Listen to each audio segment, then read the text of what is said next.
श्री रघुवीर प्रताप ते सिंधु तरे भाषा ते मति मंद राम तजी भजहि जाय भगवान सियापति राम जय जय राम मेरे प्रभु राम जय जय राम करो कल्याण राजा। परम आदरणीय उपस्थित मानस प्रेमियों, भगवत चरणार्पण मंगलामियों,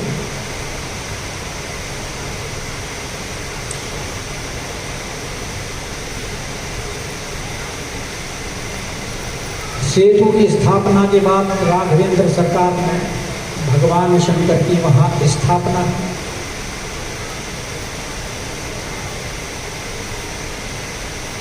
और स्थापना करने में भी भगवान की कृपा ही मुख्य है।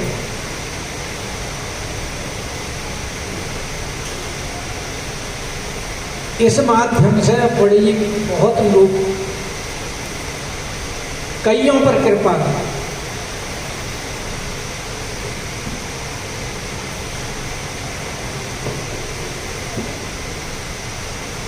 एक तो रामेश्वर की स्थापना का जो फल है उससे ही पता लग जाता है कितनों पर कृपा हो।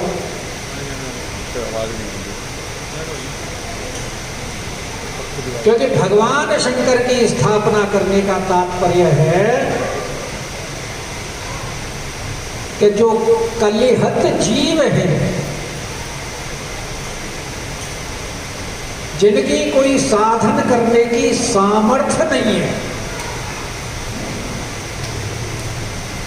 उनके कल्याण के लिए राघवेंद्र सरकार ने यहाँ रामेश्वर की स्थापना की।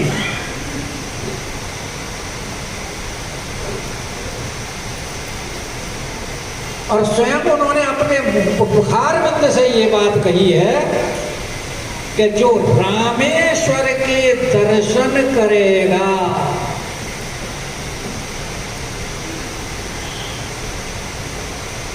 उसका फल क्या है? मेरे लोक में जाएगा। कितना बड़ा फल है। अगर भगवान यहाँ रामेश्वर की स्थापना नहीं करते, भगवान शंकर के जो 12वां ज्योतिर्लिंग है उसकी स्थापना नहीं करते, तो बताओ लोगों को कल्याण दर्शन से कैसे होता?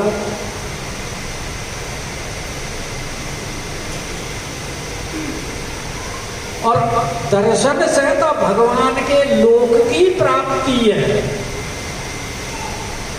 और अगर किसी ने गंगा जल चढ़ा दिया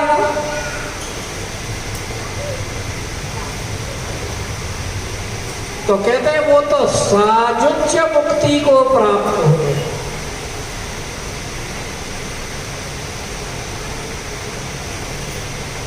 चाहे परिकर वाली मुक्ति साजुज्य वाली हो, सेवा में नित्य रहने की, चाहे परिच्छद वाली हो, भगवान के आभूषण इत्यादि बन के भगवान की सेवा में जो वस्तु आती है। अब देखो, सब लोग अपने अपने घर में ठाकुर सेवा करते हैं।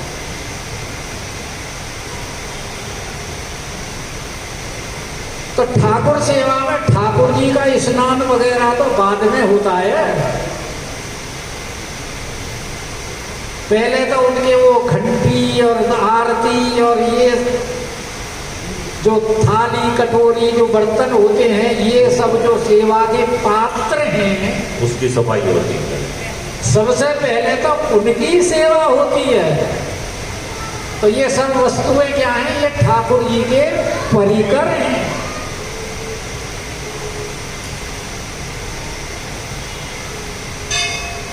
ठाकुर जी के परिकर होना भी बहुत बड़ी बात है।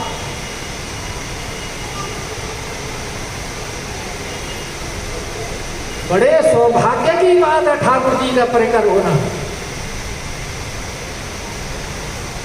ब्रह्मा जी तो बेचारे बोले भगवान से, अपराध क्षमा कराने गए जब, क्योंकि ब्रह्मा जी ने अपराध किया।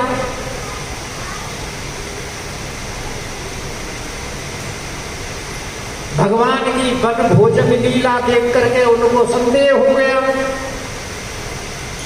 ये कैसा ब्रह्म ग्वाल वालों के मुंह से निकाल निकाल के खा रहा है। झूठन खा रहे हैं। अरे वैसे झूठन खाए ठीक है, मुंह से निकाल के। अच्छा मनसुखा मधुमंगल अपने घर से छाछ में हेरी लेके आयो और खट्टी जाने के तेने मोए ना दई, सारे पी हो अपने आप ही पीन लगो, पकड़ के मुंह गलो और झट निकाल ली मुंह में।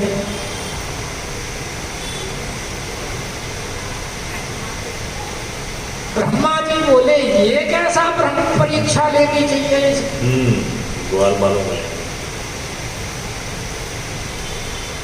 और पहले तो गाय छिपाई, और जब ठाकुर जी गाय ढूंढने गए तो ग्वाल वाल छिपा दिए, और ठाकुर जी तो जान गए ब्रह्मा जी की ये लीला है करतूत। और वैसे ही सारे उन्होंने गाय और ग्वाल बाल सब बना करके तैयार कर दिए।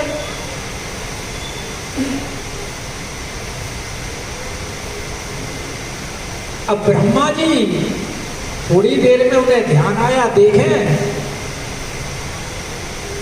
कि ग्वाल बाल और ये गैया बछड़ा तो ये सब ऐसे ही खेल रहे। फिर वहां गए जहां छिपा करके आए तो वहां देखे महावीर सोए पड़े हैं। फिर आकर के देखे तो फिर वहां ठाकुर जी के साथ है। अरे ब्रह्मा जी के लिए तो वो थोड़ी देर की लीला हुई, और ब्रज में यहां 1 साल हो गया।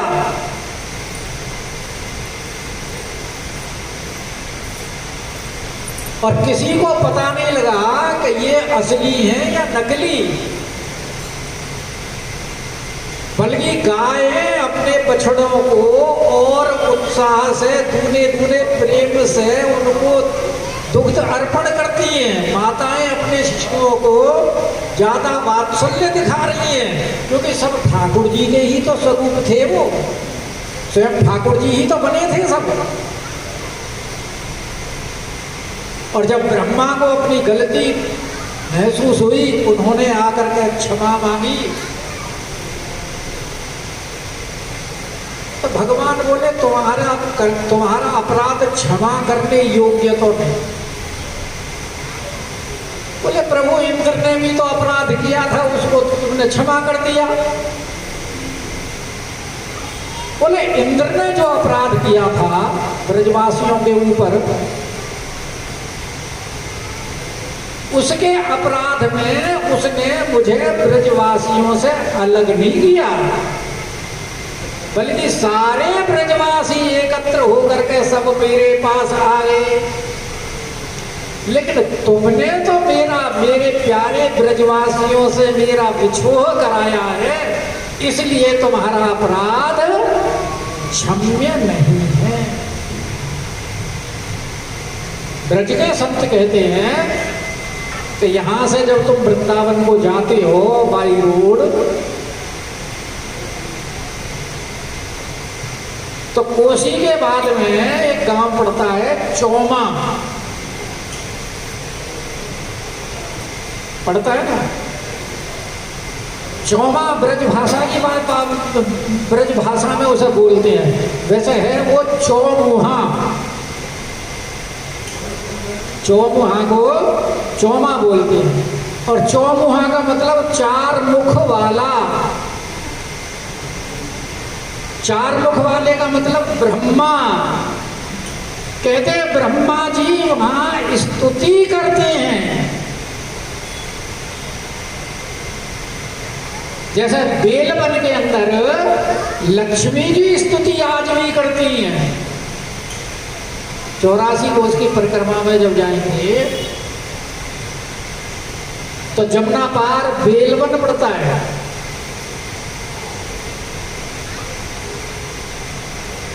भांडीर वन से पहले, भांडीर वन में तो राधा और कृष्ण का विवाह हुआ। आप 84 कोष की एक बार परिक्रमा करो, भगवान के जो लीला स्थल हैं ऐसे दर्शनीय और इतने आनंददायी लीला स्थल हैं कि देख करके आनंद आता। पकड़ के ले जाओ सबको। अब वो पहली वाली सामर्थ्य नहीं रही। अब आप ही नहीं चला जाता, टांगे में मांग के लानी पड़ती अब है। तो वो वाली बात हो रही है, यूँ के कोई गया, यूँ के दादी, यूँ के हाँ, यूँ के रिश्तेदार आ गए, सोड़ दे दे, यूँ के दादी आप भाज भाज पसीने ले है तने सोड़ कड़े ते लागे दे।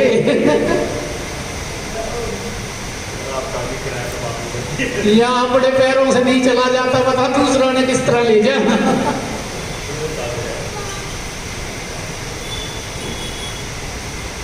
तो हम कथा खो गए कहीं। वृंदावन पहुंच गया ना। नहीं, भांडीर की कथा तो कहीं और चल रही थी ना। हाँ, तो भगवान शंकर ने भी कृपा करके के वो कह रहे हैं कि जो रामेश्वर के दर्शन करेगा वो हमारे लोक को प्राप्त होगा, जो गंगाजल चढ़ाएगा उसको साजुज्य मुक्ति मिलेगी, परिक्रमा में आएगा। और अगर कोई निष्काम भाव से भक्ति करेगा तो भगवान शंकर राम भक्ति देने के कोषाध्यक्ष हैं।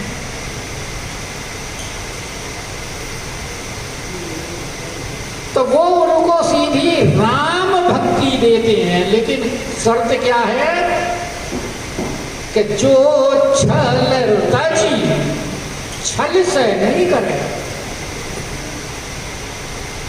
राम भक्ति तो मिलेगी, लेकिन अगर शंकर भगवान में प्रेम नहीं है और बिना प्रेम के तुम भक्ति करोगे तो फिर तो वो छल में गहराया जाएगा। राम में और शंकर में कोई भेद नहीं है।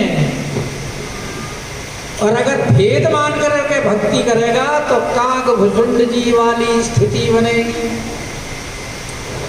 और राम जी से द्रोह करते थे, शंकर भगवान की भक्ति करते थे। शंकर भगवान बोले अच्छा,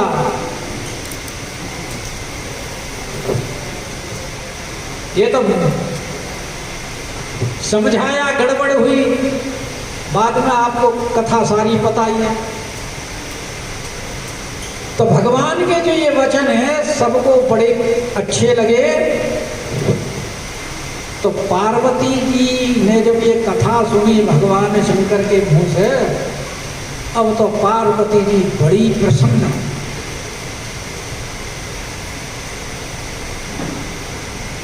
कि ओहो, हमारे भगवान शंकर की इतनी महिमा, हम तो पहले ही कहते थे कि ये सच्चिदानंद हैं। और हमारी उस समय जो शंका थी कि जब ये सच्चिदानंद हैं तो इन्होंने राम को सच्चिदानंद कह करके प्रणाम क्यों किया। राम जी की कथा किया प्रारंभ इसी घटना से ही तो प्रारंभ हुआ है। सती प्रसंग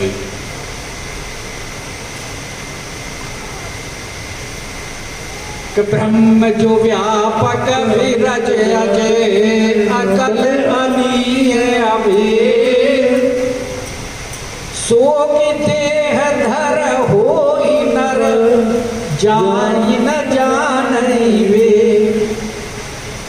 विष्णु जो सुरहित नर तनु धारी, सोई सर्वज्ञ जथात्र पुरारी।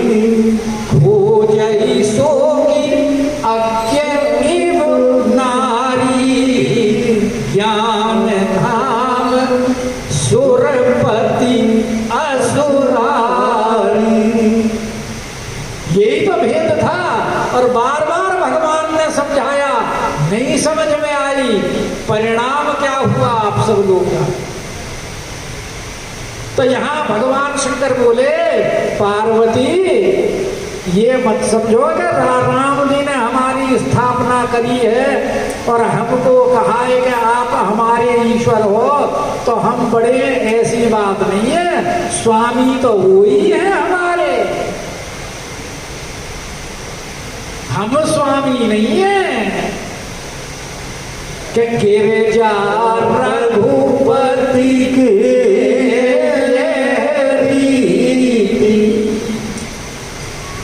ये तो उनका स्वभाव ही ऐसा है।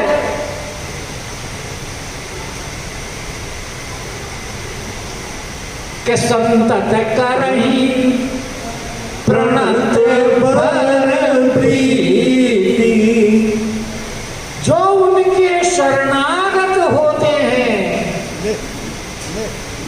उनको वो अत्यधिक प्रेम करते हैं। प्रणत पर प्रीति, और सेवक तो भगवान के शरणागत ही होता है।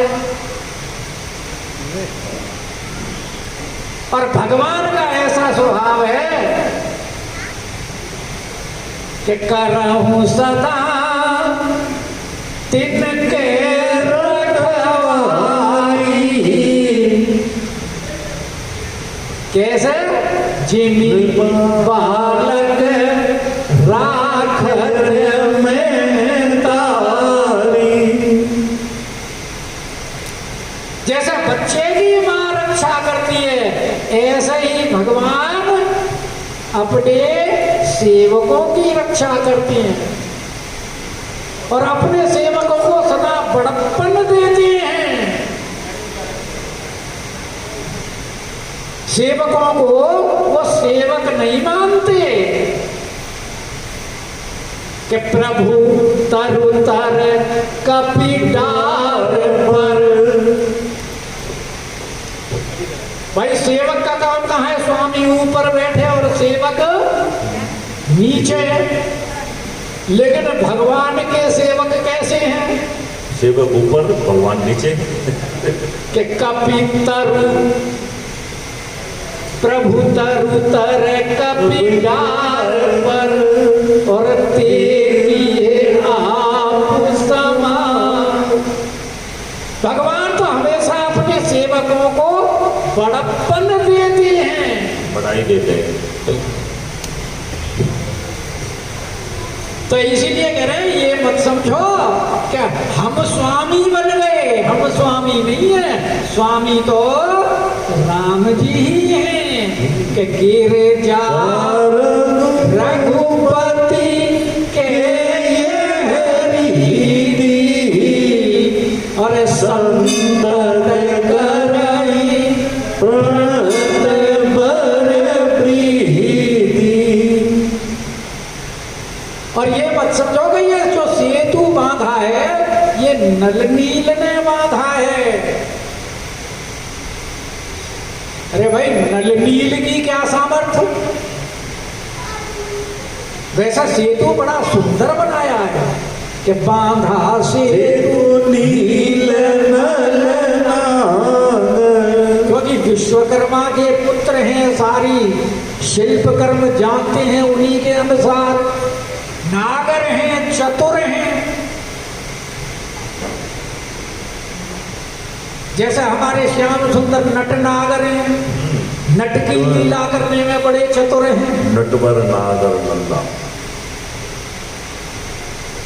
तो ये भी नागर हैं। नील नल नागर सेतु बांधने में बड़े चतुर हैं। लेकिन उनकी चतुरता किस कारण है? किसने उनकी इस चतुरता को उजागर किया? राम कृपा जसु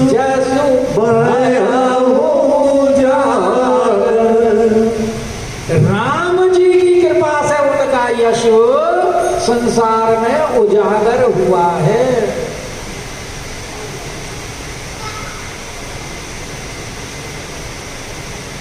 क्योंकि अगर भगवान ये सेतु बांधने के लिए समुद्र की प्रार्थना नहीं करते और समुद्र उनको उपाय नहीं बताता। तो इनका पता कैसे लगता है नील नाली?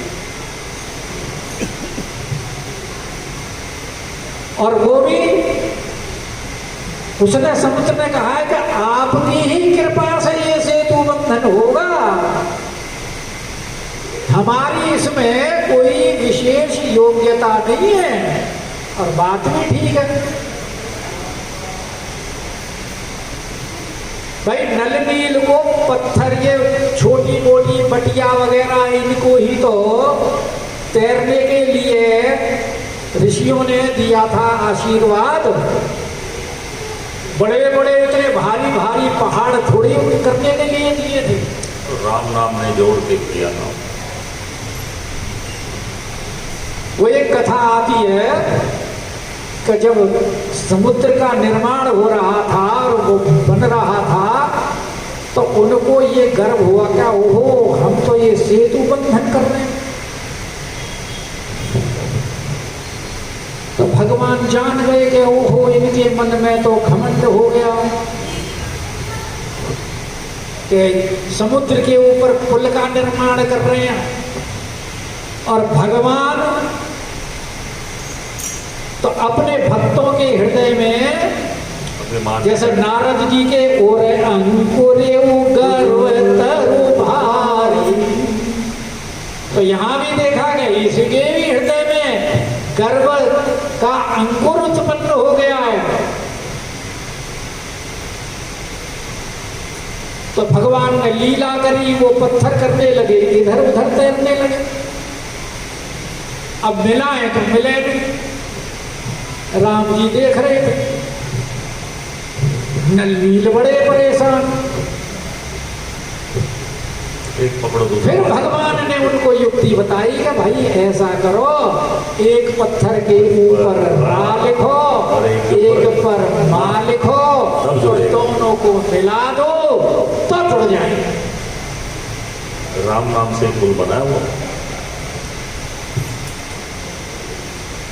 तो करे बांधा से तू नील नल नागर, राम कृपा जसु भयहु जागर। वरना तो पत्थर खुद भी डूबते हैं, बूढ़ ही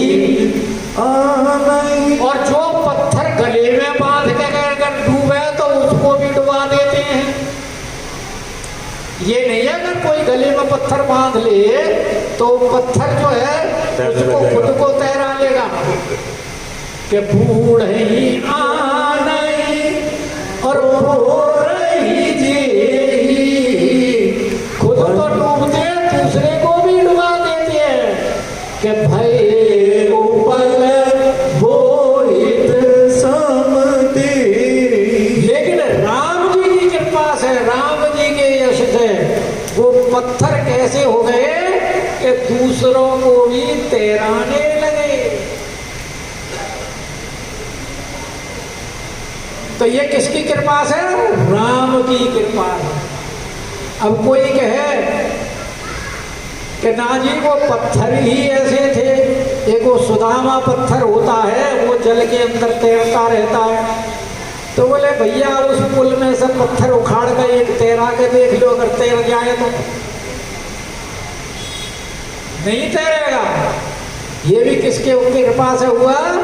राम कृपा के महिमा ये जलधि कई बरनी। और ये समुद्र की भी महिमा नहीं है भाई। ठीक है समुद्र के अंदर बड़े बड़े विशाल मगरमच्छ और मछली वगैरह रहती हैं, तो उनके ऊपर पत्थर रख करके और उन्होंने भार को वहन किया तो पुल बन गया।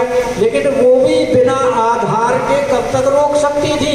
एक तो मछली होती चंचल है, स्थिर नहीं रहती है, भाग्य की पुल गया और मानो स्थिर रही। और जब उस पर इतने विशाल विशाल बानर चढ़ के जाएंगे जिनकी कोई गिनती नहीं, तो वो कैसे स्थिर रहेंगे बिना आधार के?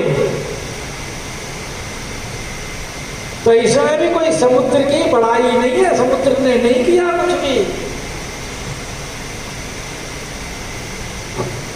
कि महिमा यह न जलधि कहीं बरदी पाहन गुण न कभी न कहीं कर। इसमें ना तो पत्थरों का, ना समुद्र का, ना बानरों का, किसी का भी इसमें कोई विशेष योगदान नहीं है।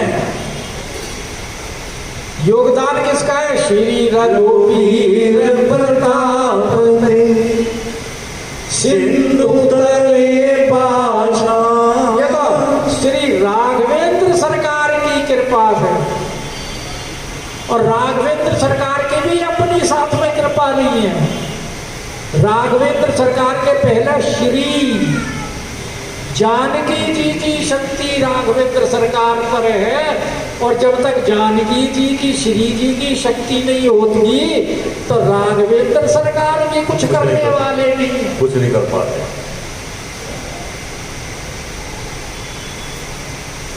और राधा जी की सखी जो है कन्हैया को कहने लगी कि बड़े ऐसे ही घूमते हो ठोर मारते हुए कि हमने गिरिराज पर्वत उठा लिया। जो कि तुमने गिरिराज पर्वत कहाँ उठाया है? गिरिराज पर्वत तो हमारी श्री जी ने उठाया है।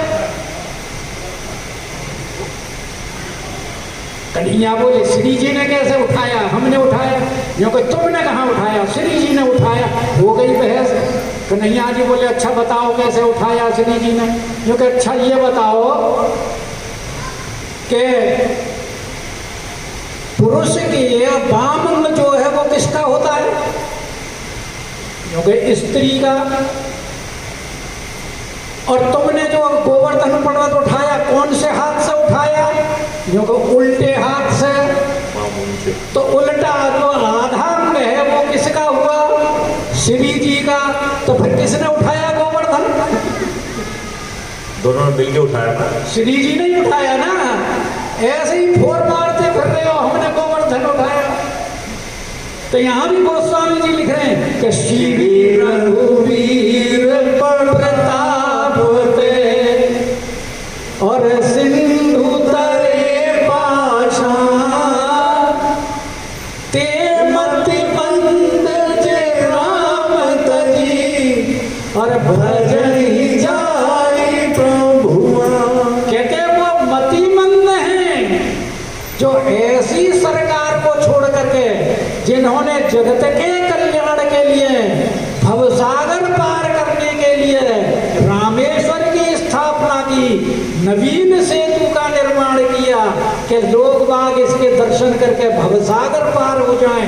और ऐसे एक भगवान को छोड़कर और अगर कोई उनका भजन नहीं करे और किसी और का इधर उधर भटकता फिरे, अन्यान्य देवी देवताओं की शरणागत हो, तो वो तो कम बुद्धि वाला कि बांधी सेतु सुतरण बनावा, देखे कृपा निधि के मन भावा। ऐसा सुंदर बांध बनाया। राघवेंद्र सरकार को बड़ा अच्छा लगा, कृपा दृष्टि से सबको देखा और बड़े मन को पसंद आया। अब उसके ऊपर से अब सेना चल वाल्मीकि रामायण में उस बताया था कल के 5 दिन लगे थे पुल निर्माण करने। पहले दिन 14 योजन का सेतु बनाया, दूसरे दिन 20 योजन का सेतु बनाया, तीसरे दिन 21 योजन का सेतु बनाया, चौथे दिन 22 योजन का सेतु बनाया और 5वें दिन 23 योजन का सेतु बनाया। टोटल मिलाकर के 100 योजन। वाल्मीकि में ऐसे लिखा। और फिर बाद में जब विभीषण ने प्रार्थना की है कि प्रभु अब इसको तोड़ दीजिए, तो पद्म पुराण में फिर उसका वर्णन आता है कि राघवेंद्र सरकार ने पहले उस पुल के 2 भाग किए,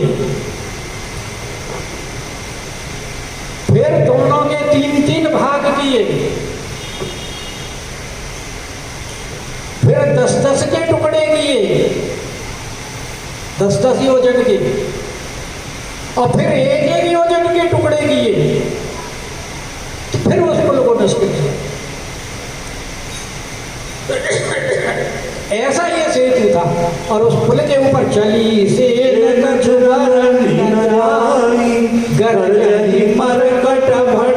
अब उसके ऊपर से सेना जब चली है तो सेना अब गर्जना करती हुई, क्योंकि अब पुल बन गया तो अब पार जाने में कोई समस्या ही नहीं है।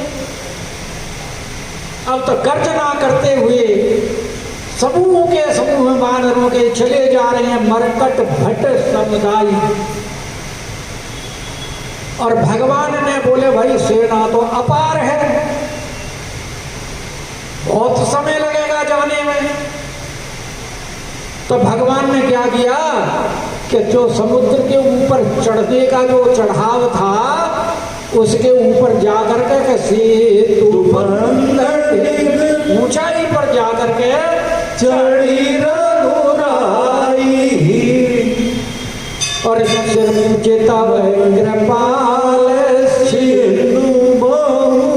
भगवान ने लीला की यहाँ क्या समुद्र के विस्तार का खड़े होकर के दर्शन करने लगे। और भगवान जब समुद्र वहां ऊपर चढ़ करके और समुद्र के दर्शन कर रहे हैं तो भगवान का तो अनुपम रूप लावण्य सौंदर्य है। भगवान का मेघ के समान सुंदर श्याम वर्ण, नासा मोती विद्युत छटा की तरह चमक रही है। उनके दर्शन रूपी जल को पीने के लिए वहां समुद्र के अंदर जितने भी मत्स्य वगैरह थे कि प्रगट भये सब जल चरऊ। जैसे जब बादल होते हैं और बादल वृष्टि होती है तो उसमें जो मीठा जल होता है, समुद्र का जल तो खारा है, तो उस मीठे जल का आस्वादन करने के लिए जलचर बाहर आकर के उसका आस्वादन करते हैं। ऐसे ही भगवान की रूप राशि का आस्वादन करने के लिए, आनंद लेने के लिए जलचर सारे जग से बाहर आए। और कौन कौन में मकर है नकर नाना झगड़िया, बड़े बड़े मगर, नाक, मगरमच्छ, घड़ियाल, दो तरह के होते हैं ना। एक के ऊपर वो घड़े की आकृति होती है तो उसको बोलते हैं घड़ियाल, और जिनके ऊपर घड़े की आकृति नाक पे नहीं होती वो क्या है, मगर। तो मकर नकर नाना झक, बड़ी बड़ी मछलियां, कैसी कि एक एक का मछली का विस्तार एक एक मछली कितनी कितनी बड़ी, 100 योजन विस्तार की एक एक मछली। ऐसी मछलियां समुद्र में से बाहर आई। और सिर्फ 100 योजन विस्तार वाली नहीं, उनसे भी और बड़ी बड़ी, कैसी, आई से वो एक तीन 100 योजन मछलियों को भी जो निगल लें, और उनसे भी बड़ी बड़ी मछलियां वहां। और सिर्फ वही नहीं कि जो 100 योजन वाली को निगल ले वो कितनी बड़ी होगी, उनसे भी बड़ी एक डर उनसे भी बड़ी बड़ी।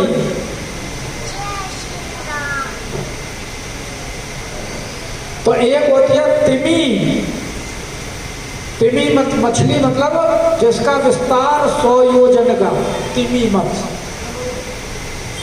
तिमिंगल मत्स्य जो 100 योजन मछली को निगल जाए, इतने विस्तार वाली, उसको कहते हैं तिमिंगल मत्स्य। और जो उसको भी निगल जाए उस मछली का नाम है राघव पक्ष। ये हमारे राघव जी नहीं, खड़े राम।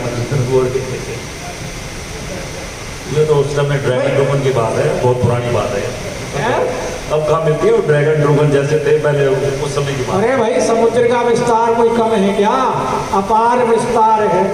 जिसके ऊपर लंका जाने के लिए इतना विस्तार का पुल बना, तो वो समुद्र का यानी पृथ्वी से 10 गुना समुद्र ज्यादा है।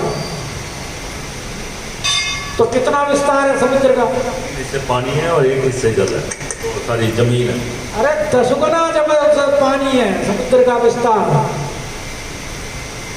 तो ऐसे कहे कि आई से एक नहीं के खाई, एक के डरते और प्रभु ही लोग टहराई नटा।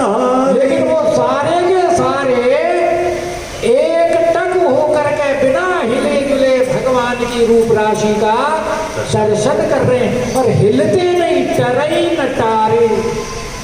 जैसे मनुष्य रूपा भगवान के दर्शन करके हिलते नहीं थे कि मन हर्षित सब भये सुखारे, और सब बड़े प्रसन्न हो रहे हैं, और उनमें छोटे और बड़े सब बैर भाव को उस समय भूले हुए इतने मगन हैं कि भगवान की ही तरफ दृष्टि है, और जो एक दूसरे के भोजन है कोई किसी को नहीं खा रहा, सब मगन है, छोटे बड़े सब भगवान को देख रहे हैं। कि तिन्ह की ओट न देख बारी, और इतनी महाभीड़ है कि नीचे जल दिखाई नहीं दे रहा, उनसे सारा जल ढक गया। कि मगन भये हरि रूप निहारी, और अब एक नया पुल उन जलचरों का बन गया। एक पुल का निर्माण तो नल नील ने किया, और एक पुल जलचर थे और भगवान के जो दर्शन करने के लिए आए थे, और एक टक होकर के जो राम जी को निहार रहे थे, एक पुल उनका बन गया। अब तो चला कटक प्रभु आय, भगवान ने आज्ञा दे दिए चलिए, चलो सेना चल दी। और को कही सकल तल विपुलाई, और भैया इतना विशाल दल है कि उसकी विपुलता का कौन वर्णन कर सकता है, अर्थात कोई नहीं। सो मूर्ख जो करन चहे लेखा, तो सेतु बंधन वीर यति कपि नव पंथ